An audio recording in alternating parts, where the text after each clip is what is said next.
Matthew Stuckey here from Verity Baptist Church, Manila, providing you another video on the topic of Calvinism. And what I want to talk about in this video is the concept of free will.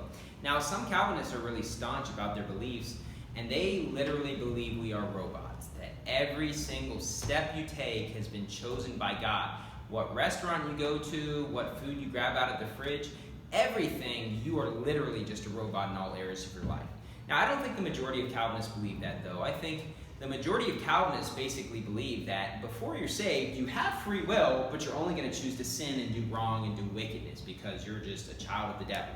And they believe after you're saved, you're only going to choose to do right because you're the spiritual man.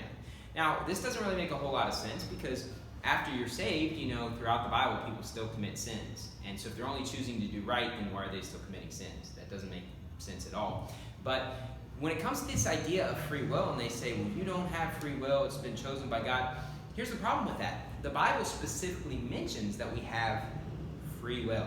Okay, Leviticus 22, verse 18. Speak unto Aaron and to his sons and unto all the children of Israel, and say unto them, whatsoever he be of the house of Israel or of the strangers in Israel, that will offer his oblation for all his vows and for all his free will offerings, which they will offer unto the Lord for a burnt offering. Now, this is just one example, but throughout the Bible, you see that free will. The Bible talks about us having free will. And, it's like John 3:16, it says, whosoever believeth. You see right there, free will, that we have free will to make our choices. And so in Leviticus 22, verse 18, they had free will offerings, which means they weren't required. They were your own choice if you're going to do them or not. It was by your own will.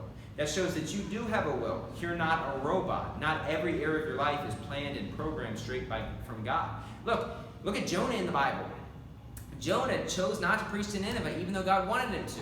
Why? Because by his own free will, he rebelled against God. And then when he got swallowed up by the whale, he said, okay, this is a bad choice. Okay, I'll follow what you do, God, what you want, God. But you see him making a choice to rebel against God. If he was a robot, then he would have just done it the first time. And so to say that we don't have free will just doesn't make a whole lot of sense because free will is mentioned throughout the Bible. We're mentioned having free will, and then all the references to salvation and believing, it implies that we have that free choice. Whosoever believeth, he that believeth. Not he that was chosen by God to be forced to believe, but he that believeth. It's our free will whether or not we're going to believe on Jesus Christ or not. And so understanding we have free will, all 5 points of Calvinism are just destroyed right there. Because of the fact if we have free will, that just overhauls everything they believe when they say we're chosen by God to believe on Jesus Christ. It's not what the Bible teaches. Thank you, and God bless.